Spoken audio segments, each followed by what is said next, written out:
A normal school drop-off turned into a legal nightmare in just 3 seconds. Two drivers blamed each other, both filed lawsuits, and everyone thought the truth would never come out until one forgotten dashcam exposed what really happened. Stay with us. You won't believe the verdict. It was a busy Monday morning outside Maple Ridge Elementary School. Parents lined up along the street. Children climbed out of cars with backpacks almost as big as themselves, and crossing guards carefully directed traffic.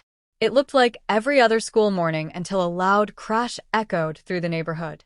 The sound instantly stopped conversations, and every parent nearby turned toward the intersection in shock. A silver SUV driven by Sarah Mitchell collided with a blue sedan driven by Daniel Brooks just a few feet from the school entrance. The impact pushed both vehicles into the curb, scattering broken plastic and glass across the road. Thankfully, the children had already stepped safely onto the sidewalk, and no one walking to school was injured. Teachers rushed outside to keep students away from the scene while the crossing guard immediately called emergency services. Within minutes, police officers and paramedics arrived. They checked both drivers for injuries before beginning their investigation. Sarah immediately insisted that Daniel had suddenly pulled into the road without signaling or checking for traffic. Daniel strongly disagreed.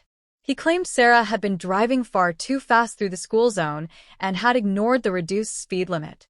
Both drivers were calm but firm, and each believed the other was completely responsible.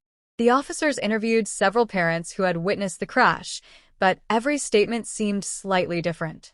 One parent believed Sarah had the right of way. Another insisted Daniel entered the lane carelessly. Even the crossing guard admitted everything happened within only a few seconds, making it impossible to be completely certain. With no clear conclusion, the police completed their report and left the question of responsibility for the insurance companies. The damage to both vehicles was extensive. Sarah's SUV required a new bumper, hood, headlights, and front suspension repairs. Daniel's sedan suffered major damage to the driver's side doors and frame. Repair estimates reached thousands of dollars. Insurance adjusters spent weeks reviewing the case, but neither company agreed on who should pay. Negotiations eventually failed.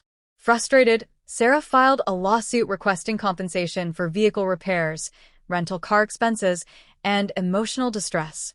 Daniel answered by filing a lawsuit of his own, arguing that Sarah's reckless driving had caused the accident and left him with expensive losses. What began as an ordinary traffic collision outside a school soon became a courtroom battle that attracted local attention. Several weeks later, both drivers stood before the judge. The courtroom was unusually full. Parents who had witnessed the accident attended the hearing, hoping to finally learn what had really happened. A few local reporters also sat quietly in the gallery because accidents involving school zones often attract public interest. Sarah confidently explained her version of events. She testified that she had been driving slowly through the designated drop-off lane when Daniel unexpectedly pulled out from a nearby parking area without making sure the road was clear. She said she slammed on her brakes immediately, but simply did not have enough time to avoid the collision. When it was Daniel's turn, he calmly shook his head. He explained that he had carefully looked both ways before moving forward. According to him, a large delivery truck parked illegally near the school entrance partially blocked his view. He believed the lane was clear when he began to move, but Sarah's SUV suddenly appeared traveling much faster than expected. He insisted that if she had been driving at the posted school zone speed, the crash never would have happened. The judge listened patiently as both attorneys presented photographs, repair invoices, police reports, and witness statements.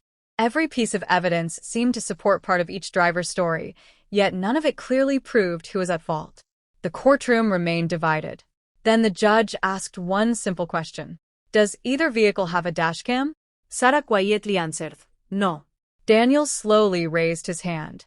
My car has one. The courtroom immediately fell silent. Daniel explained that he had installed the dashcam only a month earlier after hearing about several disputed traffic accidents from friends. He admitted he had almost forgotten the camera was recording that morning. His attorney carefully handed the memory card to the court. Everyone watched the courtroom screen as the footage began playing. The video clearly showed the busy school drop-off lane. Parents were stopping safely, children were crossing with the crossing guard, and traffic was moving slowly. Daniel's car appeared to wait before entering the lane. At first, the recording seemed to support Daniel's version of events. But as the footage continued, another important detail became clear. A delivery truck had been parked illegally near the school entrance, blocking Daniel's view of approaching traffic. Believing the lane was empty, he slowly pulled forward. At almost the exact same moment, Sarah's SUV entered the frame. The dashcam also displayed speed data, GPS information, and precise timestamps. Traffic investigators compared those measurements with the road markings captured in the video. After careful analysis, they reached an important conclusion. Sarah had been traveling nearly 15 miles per hour above the posted school zone speed limit.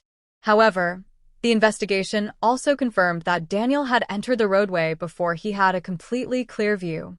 Even though the delivery truck blocked his sight, he still had a legal responsibility to make sure it was safe before pulling into traffic.